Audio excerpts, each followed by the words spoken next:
Hello tout le monde, c'est Clément. On a la chance d'avoir Lynn Blavier d'Altarea IM qui va nous présenter sa nouvelle SCPI.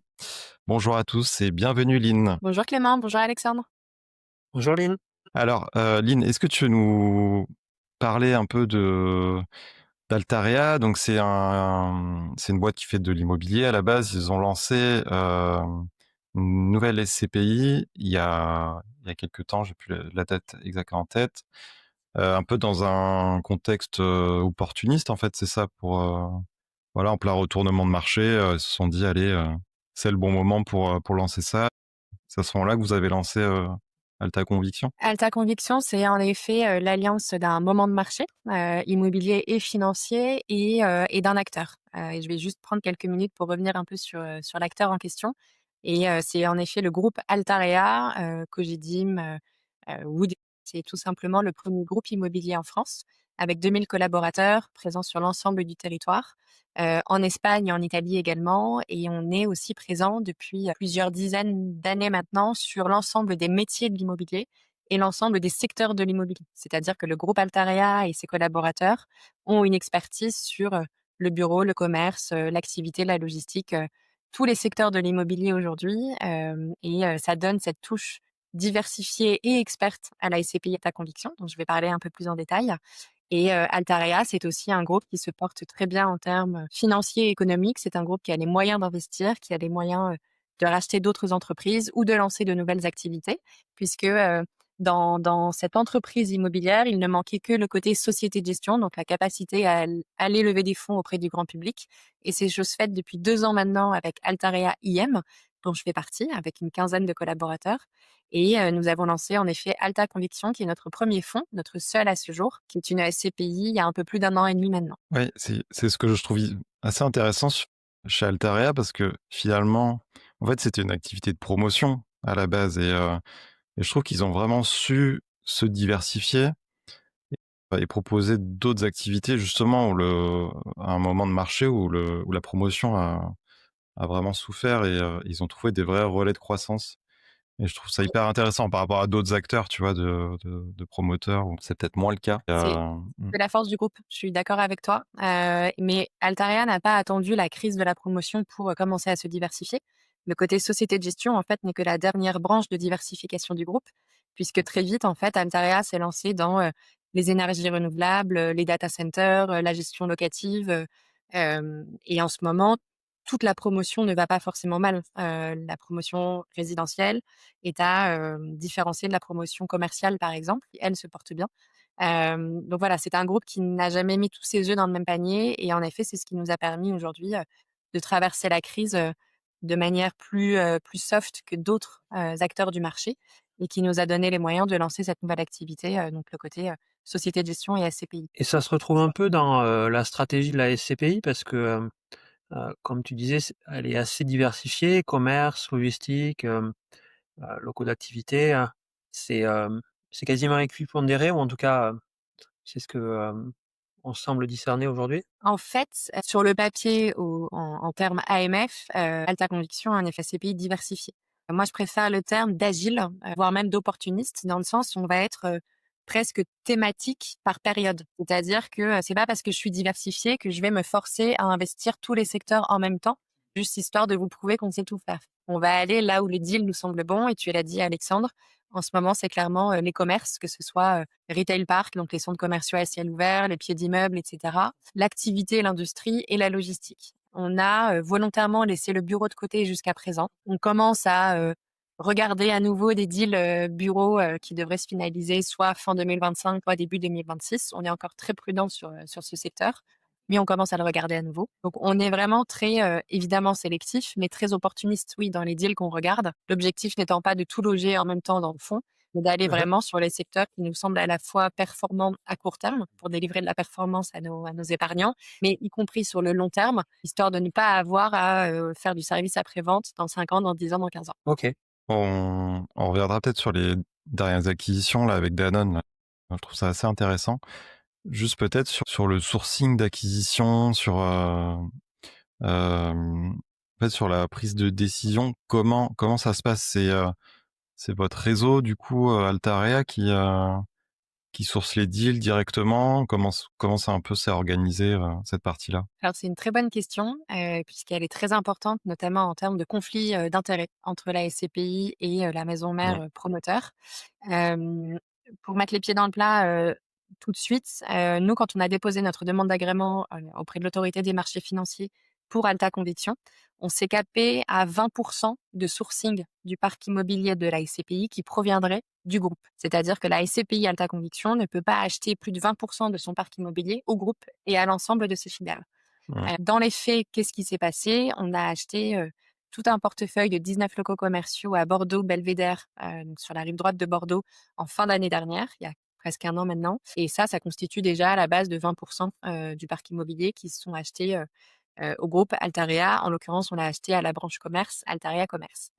Sur les 80 restants, donc quasiment l'intégralité du parc immobilier, on est, à la fois en off market, en effet, grâce aux partenaires du groupe Altarea qui sont sur le terrain et après on passe, comme tout le monde, comme toutes les sociétés de gestion, par notre réseau de brokers, en sachant qu'on est, très peu Europe, donc on est principalement à hauteur de 80 également, investi en France. Comme la France est un marché qui aujourd'hui intéresse un peu moins nos confrères SCPI, c'est vrai qu'on a la possibilité de faire de très belles acquisitions, et on a un très beau pipe d'acquisitions, dont je serais ravie de vous parler, d'ici la fin d'année en France, un peu en Europe également. Mais oui, on bénéficie à la fois du réseau Altaré pour le sourcing et on passe, comme, l'ensemble de nos confrères et camarades de SCPI, par des brokers, en France et en Europe. Quand vous achetez, à Altarea, comme le deal à Bordeaux là, par exemple, comment le prix est fixé? De C'est manière sur très classique, et tu peux me croire Alexandre, quand, la SCPI achète au groupe, on est très regardé, que ce soit, par nos j'imagine, confrères, ouais. par nos clients, par l'AMF. Donc, je te prie de croire qu'on fait extrêmement attention à ce qu'on fait, limite encore plus sur ces deals que sur les autres. Et on a été mis en concurrence avec d'autres confrères SCPI, pour l'acquisition et le prix a été fixé, entre acheteurs et potentiels acquéreurs, de manière très transparente, via un tour de table, où il y avait Alta Conviction et d'autres SCPI également. Et du coup, typiquement, tu as la rentabilité de l'actif, acheté, à Bordeaux? On avoisine les 7 sur Bordeaux. OK. ouais, donc il y a comme un appel d'offres, c'est quand Exactement. même assez transparent et puis de toute façon, tu auras derrière la valeur d'expertise par un expert indépendant qui de toute De toute façon va façon, faire foi, sur le portefeuille, évidemment. on a eu tendance un peu à l'oublier vu ce qui s'est passé sur le marché des SCPI ces derniers temps, mais tu as très peu de véhicules d'investissement qui sont aussi transparents que les SCPI. C'est-à-dire tout est mis à disposition des Mmh, épargnants et des CDP. ouais, Le prix d'acquisition, les valeurs d'expertise, la nature des experts, est-ce que c'est indépendant ou non, mmh, le deal flow, le cash flow, tout est ouvert. Donc oui, tout est extrêmement transparent et de toute façon, tout est communiqué, que ce soit dans le communiqué de presse, qu'on a envoyé, à nos partenaires CGP, que ce soit dans les bulletins d'information, dans le rapport annuel, tout est transparent et ouvert, à lecture mmh. pour nos clients.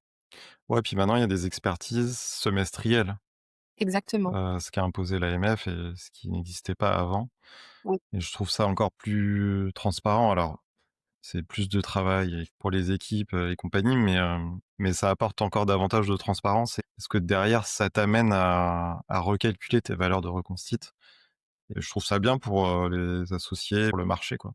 C'est c'est assez une sain. très bonne chose. Mmh, Ouais, ouais, ça apporte plus de transparence et ça apporte surtout plus d'agilité, et de réactivité. C'est-à-dire que tu n'es pas obligé d'attendre mmh, 1 an avant, de revoir ta valeur de reconstitution, d'adapter ton prix de part, de revoir peut-être, tu vois, certaines décisions d'arbitrage de ton portefeuille. Donc moi, je trouve ça très bien. Après, c'est vrai Ouais. que cette décision pour une jeune SCPI comme la mienne, ça nous donne encore plus de force puisque, on l'a dit en introduction, de cette émission, Alta Conviction a été lancée dans un moment de marché extrêmement intéressant pour autant qu'on ait les moyens d'investir, ce qui est le cas de la SCPI. Donc c'est vrai qu'aujourd'hui, des expertises semestrielles nous donnent l'occasion de démontrer tout de suite et très vite qu'on a bien acheté et que ça nous permet déjà de créer de la valeur pour nos associés. Oui, on en discutait en préparant, le l'émission. Heu, Vous avez déjà augmenté le prix de part et en plus, on voit bien que, la valeur de reconstitution est au-dessus de la valeur de part actuelle, donc il est possible qu'un jour ou l'autre, il y ait d'autres, augmentations, dans les tuyaux. Est-ce que, c'est une stratégie voulue de chercher peut-être, la capitalisation ou est-ce que, vous jouez à la fois sur le rendement et la capitalisation? Notre stratégie, elle est axée, sur la performance, quelle qu'elle soit. La performance distributive, la performance, de valorisation du prix de la part. Mais c'est une performance qu'on veut, saine et sereine. C'est-à-dire que, je vais pas m'amuser avec l'équipe à augmenter le prix de la part si ça va nous mettre ric-rac entre la valeur de reconstitution et le prix de la part. Je vais pas m'amuser à augmenter la distribution si jamais, je me retrouve avec 3 jours de réserve, de report à nouveau. L'objectif avec Alta Conviction, et je pense que, enfin, je serais ravie de vous en dire un peu plus dans quelques secondes, c'est vraiment de vous offrir une SCPI qui soit présente et de la même qualité dans 5 ans, dans 10 ans, sur 15 ans. C'est vraiment la fable du lièvre et de la tortue. Au final, c'est la tortue qui a su, prendre le temps de bien construire sa course, qui arrive en premier, et qui dessert de la performance à ses associés investisseurs. Je dévie un peu de la fable. Pour répondre à ta question, Alexandre, notre objectif, c'est à la fois de performer sur la distribution, et on a revalorisé la distribution en même temps que le prix de la part l'année dernière. Et en effet, de toujours veiller à avoir un prix de la part qui soit décoté par rapport à la valeur de reconstitution, qui, nous laisse la possibilité, de revaloriser, si on estime, que c'est nécessaire et adéquat au moment, donné. Et du coup, c'est lié à quoi? C'est plus 1,67 c'est des bonnes expertises sur les actifs achetés? On a revalorisé, le 1er décembre 2024, de 1,67 en effet le prix de la part, et dès le 1er janvier 2025, on avait déjà une valeur de reconstitution qui était de 8 supérieure au prix de la part. Donc en Mmh. fait, on aurait été de toute manière obligé de revaloriser au 1er janvier 25 puisqu'on aurait dépassé la limite, c'est du plus ou moins 10 Ouais. entre Mmh. le prix de la part et la valeur de reconstitution. C'était aussi l'occasion pour nous, de remercier et de récompenser les premiers investisseurs qui nous avaient fait confiance, les premiers CGP qui nous avaient fait confiance. C'est pas facile de lancer une SCPI, d'autant plus vu le contexte actuel, et on voulait vraiment, remercier, ces premiers investisseurs qui nous avaient suivis dans cette aventure. Et tout ça sans toucher au RAN, donc les réserves qui étaient de 6 mois à l'époque, sans toucher donc à la valeur de reconstitution, enfin qui avoisine déjà largement, les 10 des cas maximum autorisés. En fait, tout était réuni pour à la fois revaloriser, la part et revaloriser, pardon, la distribution qui est passée de 6 à 6,5 à cette occasion. Donc ça montre que les actifs sont bien achetés aussi, enfin à des niveaux, pas déconnants et justement en dessous du vrai prix de marché. Si tu as des Les actifs expertises en hausse. sont bien achetés, et le fonds est bien géré. Mmh. En fait, je me permets de le dire puisque pour un même actif acheté, tu peux avoir différentes stratégies, pour, gérer ton fonds derrière. Tu peux avoir un délai de jouissance de 3, de 6 mois ou de 9 mois.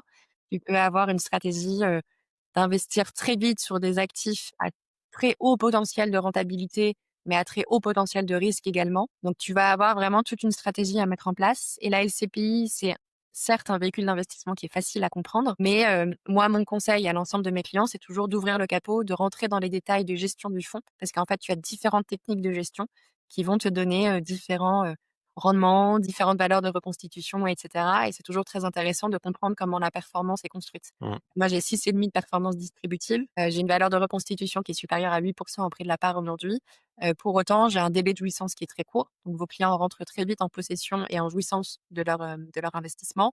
Et j'ai des réserves de 6 mois qui nous permettent vraiment de considérer l'avenir avec beaucoup de sérénité, puisque j'ai ce coussin de sécurité, qui me donne l'occasion, si jamais j'ai un locataire qui me fait défaut, si jamais, tu vois, j'ai une inondation, et cetera, qui nous permet vraiment de pouvoir, gérer ces aléas sans rogner sur la performance distributive. D'ailleurs, je rebondis sur ça, le délai de jouissance de 3 mois, c'est assez, comment Pour dire? Différenciant par rapport à d'autres SCPI qui sont, nouvellement créés sur le marché, qui sont plutôt autour de 6 mois.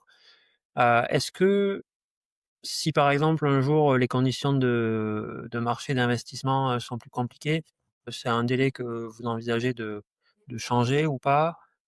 Parce que, ça peut être contraignant, sur la partie investissement? Alors oui, c'est un délai qui est exigeant. Après, c'est un délai qui, nous permet d'offrir beaucoup de transparence pour vos clients. C'est-à-dire que, tu vois, sur la première année d'exercice du fonds, avec 3 mois de délai de jouissance, les performances qui ont été affichées, donc 6,5 en l'occurrence, étaient la réelle performance que vos clients, ont touchée. Tu sais, l'AMF est venue mettre un peu son grain de sel, dans les communications, notamment sur les performances distributives, de cette année. Les 6,5 d'Alta Conviction, ce sont de vrais 6,5. C'est une vraie performance immobilière qui n'a pas été construite avec 6 mois ou 9 mois, de délai de jouissance notamment. Je Ouais. me permets cet aparté. Pour revenir du coup sur ta question, on n'a pas volonté de toucher à ces 3 mois de délai de jouissance. Mais oui, si jamais un jour le marché devient très compliqué, évidemment qu'on s'autorise, à y toucher. Je pense que ce serait, être mauvais gérant que de ne pas le faire. On n'a pas, enfin si tu veux dans tous les métriques qui nous permettent de gérer la SCPI, ces 3 mois de délai de jouissance, on n'entend pas y toucher, sauf si jamais on y est vraiment obligé. On a d'autres choses qu'on peut être amené à faire évoluer avant de toucher à ces 3 mois de jouissance. Ouais. Non, mais effectivement, moi, ça demande de pouvoir déployer les fonds rapidement, en fait. Enfin, 3 mois, on se rend pas compte, mais enfin, moi, j'étais fund manager avant de passer côté CGP, mais en fait, ouais, pouvoir déployer des fonds en 3 mois, c'est vraiment ambitieux. Ça demande d'avoir, des équipes, très opérationnelles et surtout d'avoir effectivement un pipe, déjà, identifié et où tu es sûr de pouvoir dire: «OK, j'appuie sur le bouton» mais pour les associés, ouais, c'est un bon point. Il y en a, c'est volontaire de laisser 6 mois justement pour, trouver les meilleurs deals, prendre le temps, pouvoir, avoir le «luxe» entre guillemets de dire non si jamais, c'est enfin, voilà, ils prennent plus le temps mais par contre, effectivement, quand tu investis, bah, tu attends, 6 mois plus, ton premier mois derrière donc tu que tes loyers au bout de 7 mois, quoi. Quand tu as 6 mois de délai de jouissance, ça te permet certes de prendre plus le temps. Mmh. Après, il y a d'autres choses aussi qui rentrent dans ce choix-là. 6 mois de délai de jouissance, ça te permet aussi d'afficher une performance la première année beaucoup plus importante que celle que tu verses, véritablement. 6 mois de délai de jouissance, ça te donne aussi le temps d'investir une collecte qui, pour certains fonds, est extrêmement importante. Donc en fait, il y a plusieurs choses à prendre en compte dans ce délai de jouissance. Si tu veux avoir 3 mois de délai de jouissance, il faut avoir une collecte maîtrisée.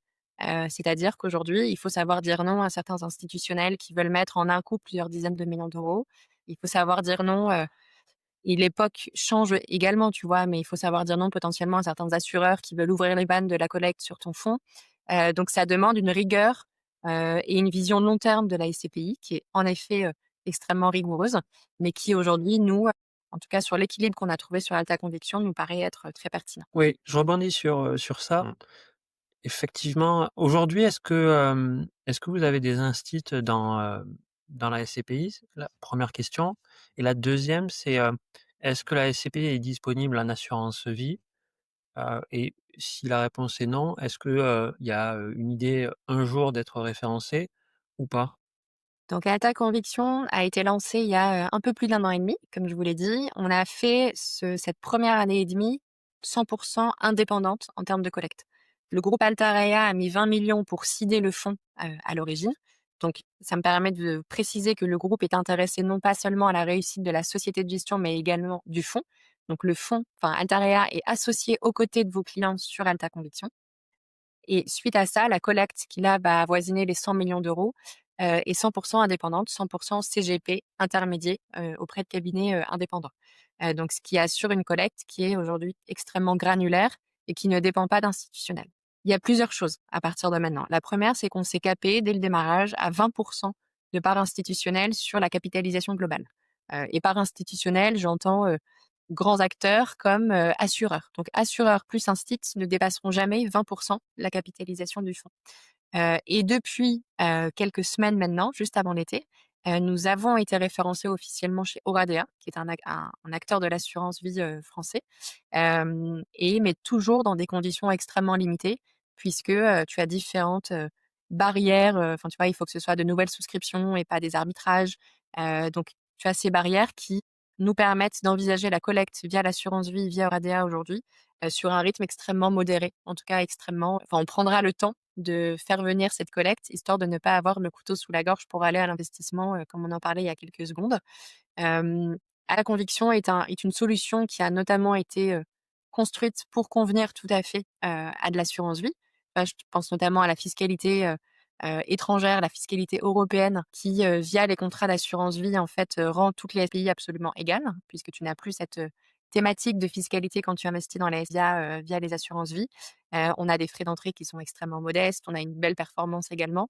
Donc on est, vraiment, fait pour convenir à l'assurance vie, mais dans une part minime, de la collecte et de la capitalisation du fonds, qui restera toujours un fonds, majoritairement axé CGP. Ouais, 100 000 de collecte pour une SCPI qui est relativement nouvelle, c'est énorme. mine de rien.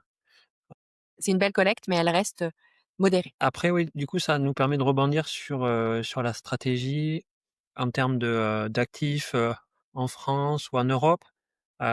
Aujourd'hui, le la stratégie est essentiellement, française, peut-être avec un petit bout, en Espagne. Oui. Mais, demain, quelle est la vision du gérant? La vision du gérant, qui est celle partagée par l'ensemble des collaborateurs, c'est, on a une stratégie, qu'on a prise puisqu'elle nous semblait être la plus pertinente, en tout cas, heu, par rapport au fonds qu'on entend créer, Alta Conviction, et qu'on va pas en dévier, juste parce qu'il y a des effets de mode sur le marché. Donc la conviction d'Alta Conviction, c'était d'être diversifié, majoritairement France, à hauteur de 80. Vous savez comme moi, messieurs, que, le marché connaît des modes. Il y a quelques années, on voulait pas la même chose que ce qu'on voulait aujourd'hui. Ce sera la même chose demain. Hem alors certes, investir en Europe et à l'international, vous pouvez en effet avoir de très beaux deals immobiliers et vous faites bénéficier vos associés investisseurs d'une fiscalité modérée, ce que j'entends tout à fait et ce que je comprends. Pour autant, je pense que dans l'allocation SCPI qu'un investisseur va se créer, où vous allez avoir 2, 3, 4, voire même 5 SCPI dans l'allocation, sur le couloir de nage qui est celui de la France, Alta Conviction a toute sa place. Je pense qu'il ne faut pas oublier la France dans les investissements, tant en SCPI qu'immobilier en général. Vous avez de très beaux deals. Vous avez aujourd'hui un marché d'acheteurs, c'est-à-dire que vous avez des gens qui ont besoin de vendre. Donc, si vous êtes acheteur et que vous avez les moyens d'y aller, vous avez la possibilité de faire de très beaux investissements à des conditions. Enfin, les actifs qu'on a achetés pour Alta Conviction, on les a achetés à des prix extrêmement décotés par rapport à il y a 18 ou 24 mois. Donc, il ne faut pas oublier ça non plus. Tu penses que, il y a moins de compétition à l'achat en France qu'en Europe à l'heure actuelle, avec le trend, des SCPI européennes? Je pense que ça dépend des actifs. Mais oui, en fait, il y a aussi quelques chiffres qui sont bons à avoir en tête. En Europe, tu as, 4-5 brokers qui se partagent pour toute l'Europe l'ensemble des SCPI françaises. Donc forcément, ça crée des goulots d'étranglement sur certains actifs qui sont très demandés. Je dis pas qu'en France, il y a pas de compétition, mais en France, tu peux, te retrouver en compétition avec des institutionnels, mais, surtout avec beaucoup de particuliers qui ont les moyens d'investir. Surtout si tu investis sur des actifs de petite ou de moyenne taille et que là, en tant que fonds d'investissement qui collectons, on a tout à fait la possibilité de faire de très beaux deals. En fait, je pense qu'il faut pas opposer le marché français du marché européen. Tu as des alertes, législatives en France en ce moment, mais tu en as eu il y a quelques semaines, sur les Pays-Bas. Et tous les fonds qui avaient investi aux Pays-Bas ont un peu tremblé en attendant de voir ce que le législateur hollandais, allait décider, sur la fiscalité notamment. En fait, il faut pas, voilà, tout n'est pas tout noir ou tout blanc, il faut pas diaboliser un marché. La diversification reste le maître mot, tant dans vos allocations SCPI que, dans les allocations immobilières des gérants de fonds, SCI. Et tous les terrains de jeu gardent, un avantage, gardent un intérêt, pour autant qu'on sache le travailler. Et d'ailleurs, tu parlais en introduction du bureau qui est pas trop à la mode, en ce moment ou qui était pas trop à la mode, hem, entre autres à cause d'un acteur, assez connu. Hem, c'est quelque chose que vous regardez à nouveau? C'est quelque chose qu'on s'est interdit de regarder pendant 1 an et demi. Après tu as bureau et bureau, hein. Tu as les, 20 000 m² à La Défense, vides, souvent avec un peu d'amiante, que personne ne veut aujourd'hui et qui va être obligé vraiment de se, réinventer pour pouvoir convenir à de nouveaux investisseurs. Et tu as le bureau de plus petite taille, dans des villes de plus petite taille qui est moderne, bien desservi, qui correspond aux nouveaux usages, du travail.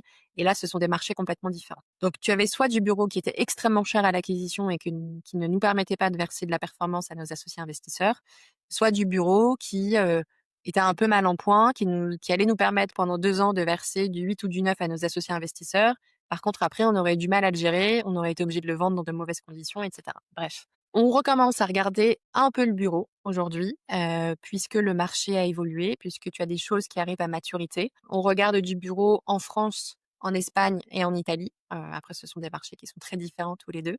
Mais donc oui, on s'autorise à commencer à revenir un peu sur le bureau. Ce sera pas tout de suite, comme je vous l'ai dit, mais en 2026, peut-être qu'Alta Conviction signera son premier deal bureau. Je te sens plein de questions, plein d'entrain, mais non, moi, enfin, de ce que je comprends, c'est, ouais, du coup, il y a pas de en fait, il y a pas d'allocation cible, que ce soit en typo, d'actifs, que ce soit en zone géographique. C'est vraiment, une SCPI agile et qui va aller saisir des opportunités là où elles sont les meilleures finalement. Et du coup, peut-être on peut revenir sur la dernière acquisition, pas la tranche à Bordeaux en commerce, mais plutôt la logistique parce que nous on a fait un épisode de podcast dédié à la logistique. Il y a des pure players qui font que ça. Là, je vois que vous avez fait un deal avec Danone, donc qui est un des plus gros groupes du CAC 40, locataire on ne peut plus solide et en plus sur de la logistique qui est vraiment dédiée à leur activité et en fait, moi j'aime beaucoup la logistique parce que, je pense qu'il y a des super fondamentaux et en fait, c'est des actifs qui sont vraiment stratégiques pour ces groupes-là. Parce qu'ils ont, le stockage de leurs produits frais par donc je trouve ça hyper intéressant et c'est hyper intéressant de voir que le taux est à plus de 6 en fait. Alors qu'il y a quelques temps, la logistique, les taux avaient été hyper comprimés et très, très bas. Mmh. Il y a plusieurs choses, sur cette acquisition. Elle représente, parfaitement le moment de marché, dont je vous parlais, qui nous a permis d'acheter Mmh. dans de bonnes conditions et en effet, on n'aurait peut-être pas eu ce taux, il y a quelque temps. Mais oui, c'est une acquisition dont on est, très fiers. Déjà, c'est le premier pas d'Alta Conviction dans le secteur de la logistique. Donc ça, on avait vraiment envie, de pénétrer ce marché, pour venir, équilibrer le commerce et l'activité qu'on avait déjà, en portefeuille et puis, oui, c'est pas n'importe quel locataire, ce ne sont pas n'importe quel entrepôt. Donc tu as 2 entrepôts, en fait, dans cette acquisition. Tu en as un à Metz et l'autre à Lyon et les 2 sont entièrement loués au groupe Danone et ce sont des actifs, très stratégiques pour Danone puisqu'ils jouent un rôle central dans la chaîne logistique, du groupe et ça illustre parfaitement notre approche qui est de sélectionner des investissements solides, durables et avec un effet important de valeur à long terme. On en revient toujours à la valeur de reconstitution, dont on parlait et c'est une étape qui confirme l'ambition du fonds et de la société de gestion, d'offrir à nos investisseurs des actifs performants, heu et diversifiés et c'est vrai Mmh. que Danone, il faut imaginer en fait ces entrepôts, donc qui sont frigorifiques. Donc tu as toujours des températures entre 2 et 4 degrés, et ce sont des entrepôts qui sont gigantesques et tu as des millions alors ça peut paraître anecdotique, mais tu as des millions de pots de yaourt qui transitent par ces entrepôts tous les Mmh. jours. Et c'est vraiment des actifs qui sont extrêmement importants pour le groupe Danone, et on l'a bien senti dans les négociations à l'acquisition et dans la relation qu'on a aujourd'hui avec ce locataire. Il est intéressé à chaque décision. Il est avec nous sur toutes les décisions, d'investissement, d'amélioration et cetera. Donc c'est vraiment un actif extrêmement long terme, tant sur la qualité intrinsèque des murs que sur, la relation locative qu'on peut avoir avec le groupe Danone. Et tu as la durée des baux, qui ont été signés pour, ces actifs? On est sur des baux classiques, ils venaient d'être renouvelés, donc on est reparti sur une durée de Ouais, parce que souvent en plus j'ai l'impression en logistique, c'est vraiment des baux plus longs justement pour qu'ils sécurisent vraiment ces entrepôts stratégiques, quoi. exactement. Mais ouais, ouais, donc des millions de pots de yaourt, dans les murs d'actifs, d'Alta Conviction. Exact. Moi, j'avais une question un peu de béotien, mais comme je suis entouré, de 2 spécialistes de la SCPI, je préfère la poser. Hem, Par rapport au report à nouveau, le précédemment, dans un autre podcast, une personne nous a dit: «Bah, voilà, nous, on préfère distribuer la totalité du rendement qu'on reçoit pour, entre guillemets "récompenser", nos 1ers épargnants». Tu nous as dit que, vous aviez, 6 mois de report à nouveau, de côté. Hem, Est-ce qu'il y a une bonne et une mauvaise stratégie sur le report à nouveau ou, c'est quoi votre point de vue à tous les 2? Tu sais, Alexandre, il n'y a pas de bonne ou de mauvaise situation. Je pense qu'il y a des identités de gestion qui sont très différentes. On en revient à ce que je vous disais tout à l'heure. Ouvrez le capot, regardez toujours les stratégies de gestion. Moi, mon opinion, elle est qu'une SCPI, enfin, vous allez vous poser la question, elle est détenue combien de temps en moyenne par vos clients? Souvent, plus de 10 ans. La durée moyenne est supérieure à 20 ans. Oui. Est-ce que du coup, c'est un fonds sur lequel on doit avoir une stratégie court terme ou long terme? Je vous laisse, enfin voilà, chacun est libre de répondre à cette question. L'important, c'est que tout se fasse de manière transparente. Si on reverse l'intégralité de la performance sans en mettre de côté, vous versez une grosse performance, certes, mais si jamais il arrive quoi que ce soit sur le fond, là, vous êtes bien embêté, et potentiellement, vous pouvez être amené à baisser la performance et à dévaloriser le prix de la part. Trop de reports à nouveau, ce serait pas bon non plus parce que le report à nouveau est fiscalisé. Donc il faut trouver un équilibre entre les 2. Sur Alta Conviction, je me permets juste une aparté parce que c'est assez unique sur notre fonds. Je vous ai dit que le groupe Altarea avait mis 20 millions d'euros au démarrage du fonds et c'est avec ces 20 millions parce que le groupe en plus, à renoncer à une partie de sa performance qu'il a décidé de laisser dans le fonds. Donc c'est sur ces 20 millions que le report à nouveau a été, calculé. Donc les premiers investisseurs qui nous ont fait confiance, ça n'est pas sur eux, entre guillemets, qu'on a constitué, les réserves, le report à nouveau. Ce qu'on entend faire avec ce report à nouveau, c'est déjà, comme je vous l'ai dit, sur une durée de détention entre 8 à 20 ans, c'est d'assurer une vision long terme de la SCPI parce que, enfin, faut quand même tirer les leçons de ce qui s'est passé sur le marché, il y a 1 an, et même il y a quelques mois. La SCPI n'est pas un véhicule hors sol, elle est soumise à des cycles, il peut y avoir des crises. Donc je ferais très mal mon métier et les gérants de mon fonds, j'assume, feraient très mal leur métier si jamais il n'y avait pas un peu cette vision long terme pour promettre à votre client de gérer au mieux la SCPI, y compris dans quelques années. Donc là, c'est tout simplement la conviction. Vous avez en effet des confrères qui font différemment. Moi, sur le fond, je trouve ça très bien parce que dans votre allocation SCPI, vous allez mettre des enfin, le but n'est pas de mettre, 5 SCPI qui soient les clones les unes des autres. Si vous faites une allocation, c'est bien pour répartir le risque. Vous allez mettre des SCPI qui versent plus, vous allez être des SCPI qui vont plus être pères de famille. En Europe, en France, à l'international, c'est à vous de faire cette allocation. Et c'est bien que du coup, qu'il y ait des fonds avec, différentes, identités. Moi, je suis assez d'accord avec toi. Je trouve que ça tu le gardes sous le pied, en fait, avec du report à nouveau et typiquement, bon, moi, j'étais chez Sophie quand j'étais gérant de fonds et en fait, ça Merci. ça a été, ça a bien aidé, en fait, dans les périodes un peu mouvementées qu'on a connues ces 2 3 dernières années. Hem, En fait, ça te permet de garder un peu du «gras» entre guillemets dans des périodes plus creuses et on sait qu'effectivement que l'immobilier est cyclique. Faut pas l'oublier, c'est important. Moi, je pense que là, on est dans le meilleur moment enfin, personnellement, je pense que les valeurs ont quasi atteint leur point bas et que ça va commencer à repartir. Donc je pense que c'est le meilleur momentum, mais c'est pas toujours le cas effectivement. Donc plutôt être prudent et ouais, si tu distribues tout et que t'as plus de réserve, bah, tu t'exposes aussi. Enfin, ouais, c'est un vrai choix de gestion, quoi. Vous connaissez la fable de la cigale et de la fourmi? Ouais, c'est ça. Après le lièvre et la tortue, ça Je suis très, la donc cigale la et la soucoupe, très bien ça. Alors là, j'ai pas de questions sous la main, mais, heu, est-ce que, si on reprend, un peu le plan, est-ce que tu as une anecdote croustillante ou, une acquisition, marquante, de la SCPI? j'y ai réfléchi en effet, j'ai rien trouvé de très croustillant. Désolée. J'aurais aimé vous raconter des choses, croustillantes ou rigolotes, mais pour l'instant, on n'a pas eu de deal, qui s'y prête. On a fait les choses de manière, très classique, et très sérieuse, donc non, pour l'instant, pas d'anecdote, croustillante. Après oui, ça reste un marché où faut être souple, faut être agile, on vous dit non un jour, on vous dit oui, l'autre jour, donc ça Mmh. crée un peu des ascenseurs émotionnels, mais je pense que ça, c'est partagé par tous les gérants de SCPI en ce moment.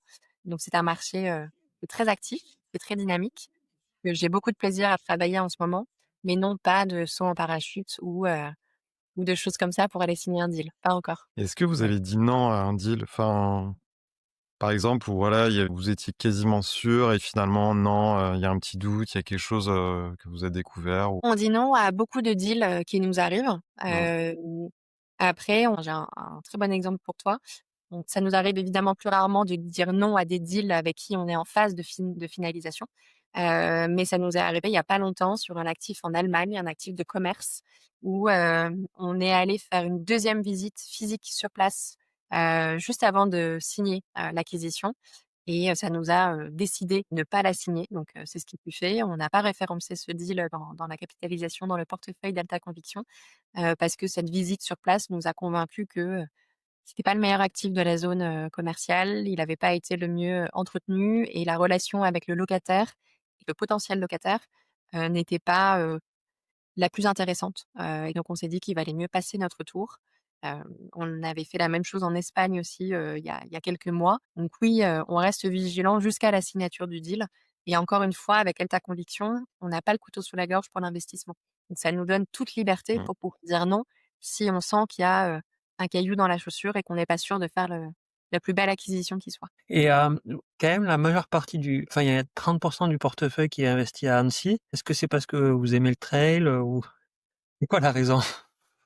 Alors non, c'est pas 30 Annecy, ça l'a été pendant un certain temps puisque c'était certes en fait, c'est une acquisition qu'on a réalisée très tôt, et c'était, jusqu'à, il y a quelques semaines, la plus grosse acquisition qu'on a réalisée. Entre-temps, on a acheté, Bordeaux Belvédère pour un montant équivalent. On a acheté, Danone. Je vais vous communiquer d'ici quelques jours, quelques semaines, de toutes nouvelles acquisitions qui viennent amoindrir la part, d'Arcalo, donc Annecy. Donc on n'est plus du tout sur les 30 de capitalisation du fonds. On l'a acheté puisque, ça c'est encore une fois très symptomatique du moment de marché, dans lequel on était il y a quelques mois, parce que Annecy, on l'a acheté, il y a quasiment 1 an et demi maintenant. C'est le deuxième actif qu'on a acheté pour Alta Conviction. On l'a acheté à un taux de 8 à un acteur immobilier qui avait absolument besoin de vendre. On a acheté cet actif très bien positionné, très bien rénové, entretenu dans, la deuxième zone commerciale d'Annecy, qui est une zone en elle-même très riche et très porteuse de croissance et qu'on ne pouvait pas dire non à cette acquisition. Voilà, donc on a profité de ce moment de marché dont on est, toujours très fiers aujourd'hui. Bon, c'est bon à savoir. Mais j'ai pas de magasin de sport, Alexandre, désolée. Je pense qu'il aime bien ce coin, Alexandre. Ah, c'est une ville magnifique. Du coup, peut-être, on arrive à la conclusion. Enfin, quels seraient les messages clés pour les épargnants qui nous écoutent? Et pourquoi tu crois dur comme fer, dans ta SCPI? Pour plein de raisons, mais si jamais, enfin, je dois trouver une phrase un peu imagée pour résumer Alta Conviction. Moi, j'ai coutume de dire qu'Alta Conviction, c'est pas le tube de l'été. C'est vraiment le classique musical qui va vous accompagner, vous et vos enfants, petits-enfants, sur le long terme. Ça, je pense que c'est très parlant dans le sens où, on construit Alta Conviction au quotidien avec l'ensemble de mes collègues pour que ce soit une SCPI qui, vous, en tant que CGP, vous n'ayez pas à rougir de l'avoir proposée à vos clients. Donc, on prend notre temps de construire les choses, on fait les choses bien, sérieusement. On construit de la performance, mais de la performance durable. Vous n'allez jamais trouver Alta Conviction nue sur certains aspects de sa gestion. Vous savez, il y a la phrase où on dit c'est quand la mer se retire qu'on voit les gens qui se baignent nus. Et ben, dans un moment de marché immobilier compliqué comme aujourd'hui, c'est précisément ce qui s'est passé. Et nous, sur Alta Conviction, on entend vraiment tirer les leçons du passé pour, en faire bénéficier, vos clients. Donc quelle conviction, c'est quoi? C'est une performance distributive largement supérieure au marché, puisque là, on confirme les 6,5 en 2025 et on peut avoir de belles surprises à vous annoncer en 2026. C'est un prix de la part qui est décoté par rapport à la valeur de reconstitution. Ça aussi, ça laisse augurer d'une belle fin d'année. Et c'est des investissements immobiliers, qui, nous permettent à beaucoup de sérénité d'envisager l'avenir. Une SCPI pleine de conviction et avec des signaux, très au vert et du coup dispo, en direct via des CGP, via de l'assurance vie, via ADA, tu nous disais et à crédit également. Et à crédit également. Ouais. Et en démembrement, on a une très belle offre de démembrement avec une clé qui est parmi, les plus avantageuses du marché pour le nu propriétaire Mmh. et un lancement il y a quelques semaines, et ça j'en suis très fière également, des, versements programmés en nue propriété. Donc, Alta Conviction a toujours proposé des versements programmés en pleine propriété, et depuis cet été, vous avez la possibilité, tous les mois, les trimestres, les semestres et cetera, d'investir en nue propriété sur Alta Conviction. OK, top. Donc autre très bel outil pour venir amoindrir le côté fiscal de la SCPI, qui, j'en conviens, n'est pas son avantage le plus sexy. Oui, mais oui, la nue propriété, ça peut être très intéressant, notamment pour des expatriés. Pas dit. Un grand merci Lynn pour toutes ces informations. J'espère qu'on aura l'occasion de se recroiser. Donc merci pour, nous avoir éclairé sans filtre sur cette, jeune SCPI pour tous. Merci Clément, Alexandre, de tout le travail que vous faites pour apporter un peu de pédagogie, à la SCPI et à l'immobilier. C'était vraiment un plaisir, et quand vous Mmh. voulez, pour poursuivre la discussion. Avec plaisir. Allez, à Merci. bientôt. Au revoir.